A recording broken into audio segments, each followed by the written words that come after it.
Good morning students. आज फिर से मैं आपके सामने हूँ। मैक्सवेल के समीकरणों की सहायता से अब हम डिराइव करने वाले हैं क्लॉसियस क्लेपिरॉन समीकरण को। ओके, तो स्टार्ट करते हैं डेरिवेशन को। आज हम क्लॉसियस क्लेपिरॉन समीकरण जो है उसका फिजिकल सिग्निफिकेंस भी देखेंगे। ओके, तो स्टार्ट करते हैं। मैक्सवेल का दूसरा समीकरण जो हमने डिराइव किया था वो हमें पता है, d P by d T at constant volume equals to d S by d V at constant temperature.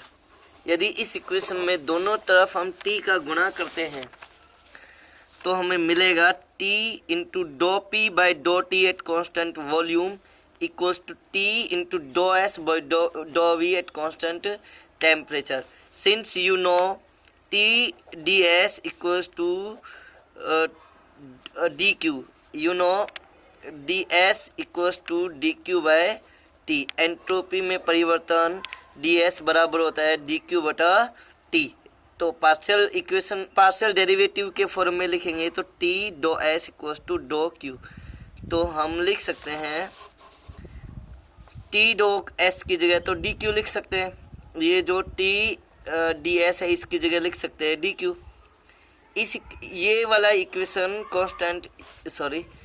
वाला जो इक्वेशन है ये कांस्टेंट टेम्परेचर पर है। ओके, तो और कांस्टेंट टेम्परेचर पर यानी नियत ताप पर दी गई जो ऊष्मा है वो क्या कहलाती है?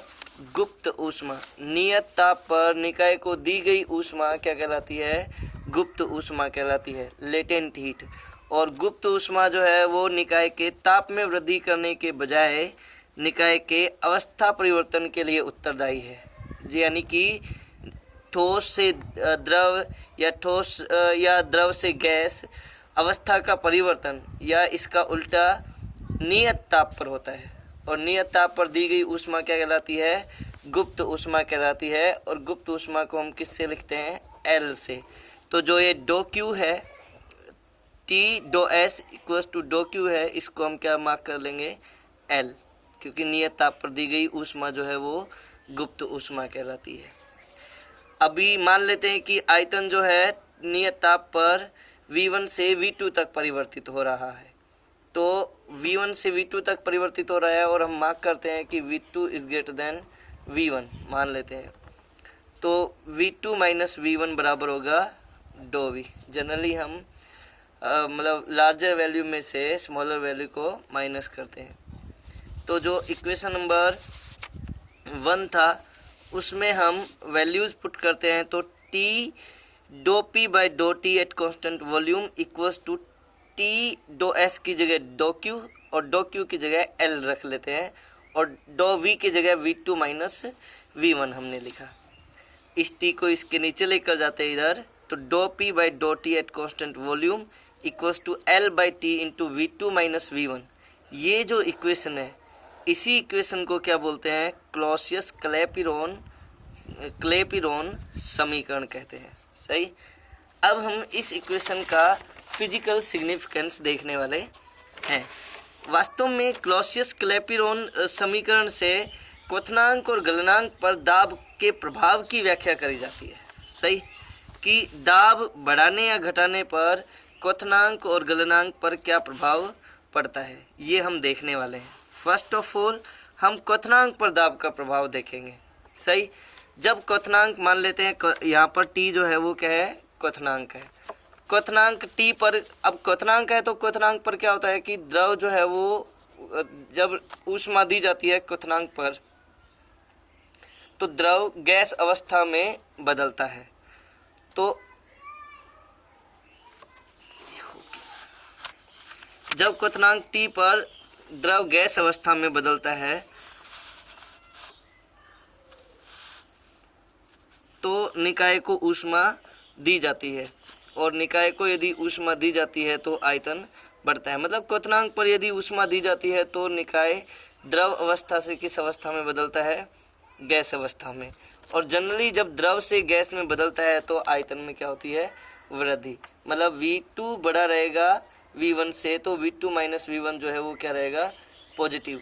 अब ऊष्मा दी गई है और दी जाने वाली ऊष्मा को हम पॉजिटिव ही लेते हैं, और ताप भी क्या है यहाँ पर पॉजिटिव है।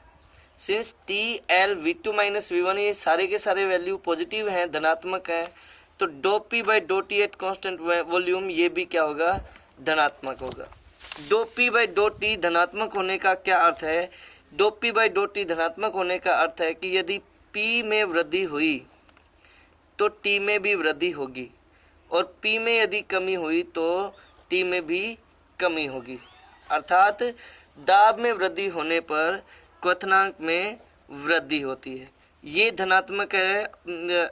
इसको धनात्मक बनाए रखने के लिए यदि डो पी माइनस होता है तो डो टी को भी क्या होना होगा, माइनस होगा। अर्थात पी में यदि कमी हुई है तो ताप में यानी क्वथनांक में भी क्या होगी, कमी ही होगी। तो यहाँ से स्पष्ट होता है कि दाब में वृद्धि होने पर क्वथनांक में वृद्धि होती है और दाब में कमी होने पर क्वथनांक में कमी होती है। अब गलनांक पर दाब का प्रभाव देखेंगे। गलनांक पर यदि ऊष्मा दी जाती है तो निकाय ठोस अवस्था से कौन सी अवस्था में बदलता है, द्रव अवस्था में बदलता है। तो ठोस अवस्था से द्रव अवस्था में बदलने के लिए जब ऊष्मा दी जाती है तो दी गई ऊष्मा यानी L जो है वो यहाँ भी पॉजिटिव ही है। जनरली ठोस से द्रव में बदलता है तो आयतन में वृद्धि होती है, तो V2 बड़ा रहता है V1 से, तो ये भी पॉजिटिव है, और ताप ये भी पॉजिटिव ही है। तो dough P by d T at constant volume ये भी पॉजिटिव रहेगा, और dough P by d T धनात्मक होने का अर्थ वही है कि दाब में वृद्धि होगी तो ताप में भी वृद्धि होगी, गलनांक में भी वृद्धि होगी। लेकिन जल एक ऐसा पदार्थ है जो असामान्य व्यवहार दर्शाता है, असामान्य प्रसार दर्शाता है। पानी एक ऐसा पदार्थ है जिसके पिघलने पर इसके आयतन में वृद्धि होने की बजाय इसके आयतन में क्या होती है, कमी होती है। आयतन में कमी होती है तो V2 माइनस V1 जो है वो क्या होता है, यहाँ पर नेगेटिव होता है।